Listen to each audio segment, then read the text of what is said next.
Welcome to the channel, everybody, and welcome to eFootball Player Role Breakdown. Now, in eFootball player roles have to do with the player's movement, which is extremely important because it will tell you what kind of help you're going to get from that player role defensively in the attack. Will they help create goals, score goals? How do they fit in the way you want to play? Do they fit in the way you want to play? Maybe their movement's actually contradictory to what you're looking for.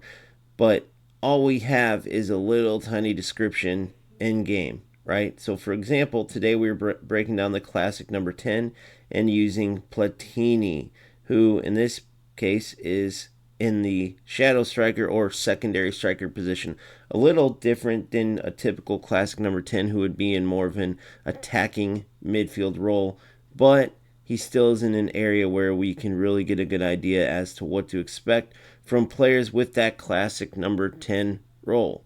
So, starting with defense, well, there isn't much help from the classic number 10 defensively. Now, as you watch and break down these player roles, what you want to do is pay attention to that player or players with that role, whether they're on screen, on the ball, or off screen where you're using the mini map. You just want to see their movement overall. Are they helping in defensive situations? Well, in this case, classic number 10, absolutely not. The classic number 10 is a very stationary role until you get in and around the box.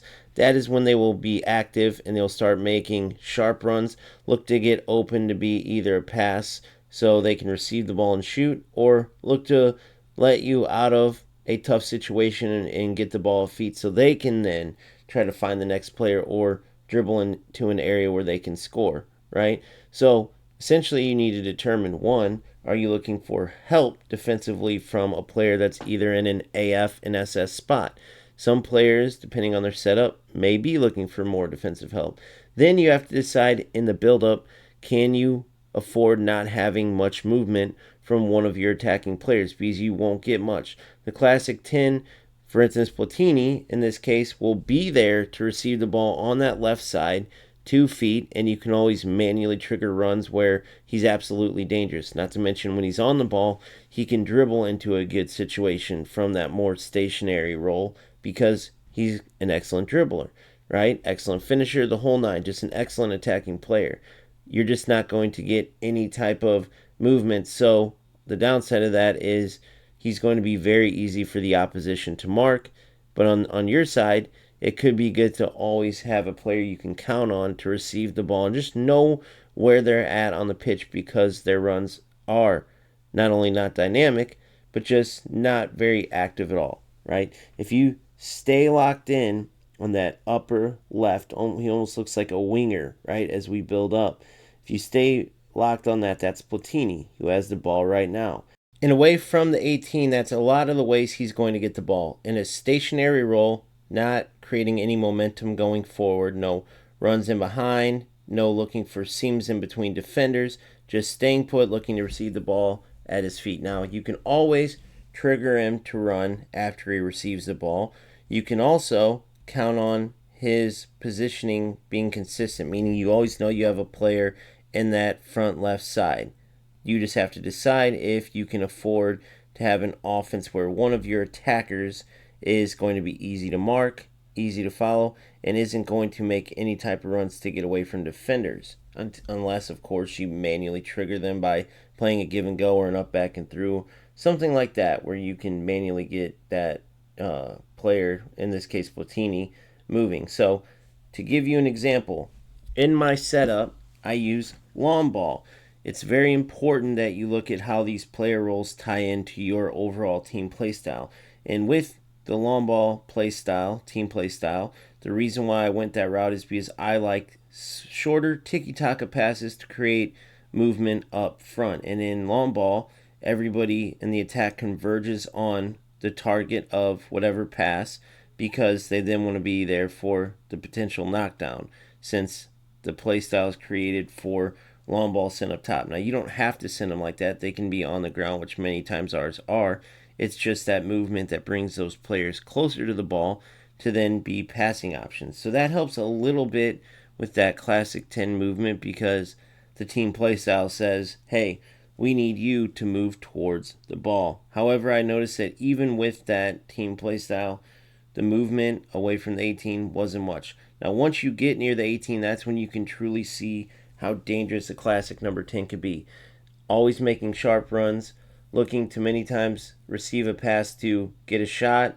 If not, they're going to get into dangerous areas where they can set other players up. So in this area, of course, you're going to love the classic number 10. No one is going to have a problem in and around the 18 when a player is trying to make dangerous runs and get in the position to create or score goals for you. However, with that lack of movement away from the 18, it's going to be hard getting there. You're essentially one player short unless you come to that player, which isn't always available. When you play good defenders, those runs from your attackers is many times going to be what gets you separated from the defense to get into those positions where you can even create chances. So in summary, for the way I need to utilize all of my attackers, I give this player role a D. Overall, for the effectiveness in general of the classic number 10, I give it a C. I could see areas where this potentially could be a useful player role.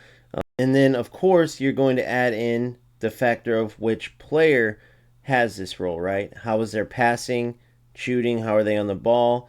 You have to decide all those things. Is there any particular showtime skill or particular skill in general that this player possesses that adds to that player's value outside of their movement, from their player role?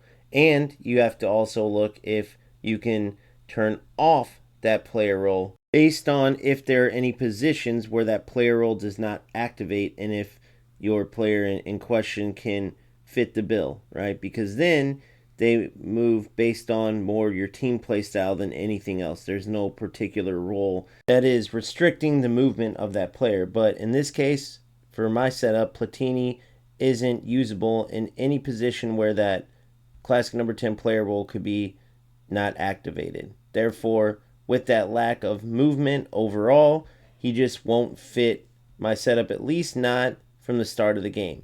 You never know, there could be certain circumstances, and because Platini is such a quality player skill-wise, he absolutely could be a viable super sub type of player, especially when you're looking to keep possession of the ball. Which, speaking of that, if you are a player using the possession play style, if you like players either coming to the ball or receiving the ball to feet and then making runs, Platini can absolutely be a great player for you to build a team around or to at least have as part of your team. So even though for me, classic number 10 is an overall bad player role that restricts movement, that doesn't fit my game plan, it doesn't mean that he can't fit yours. Just watch this back, look at that movement, and decide if that is the type of movement that fits what you want to see out of your attackers. Hopefully this video was helpful for you in understanding how I break down player roles and if they work for my setup or not, and hopefully this gives you a better understanding of the classic number 10 overall.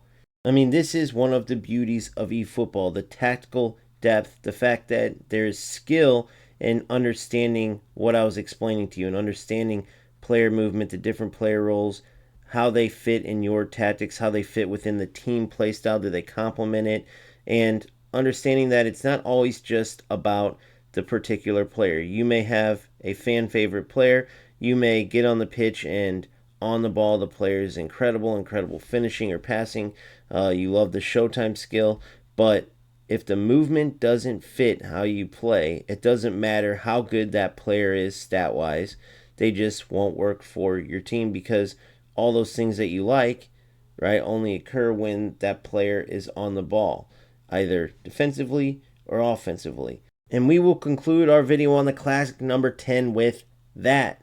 If this was helpful, please make sure you smash that like button, and if you haven't subscribed, make sure you do so.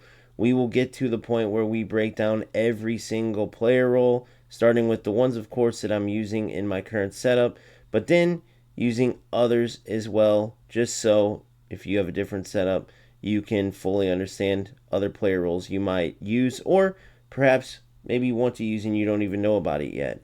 Make sure you also check my YouTube bio for more ways that you can get perks from this channel while also supporting this channel as we grow. The biggest thing is joining my Discord. It is a free community full of like-minded players that want to see eFootball get to the top where it belongs. It's truly the best football game, but it needs work, and us speaking up and playing this game in a way that showcases how good it can be. No ratty nonsense, no shortcuts, showing all of the nuances that make eFootball a great game. So check all that out, and until next time, keep grinding, always have fun. Peace out.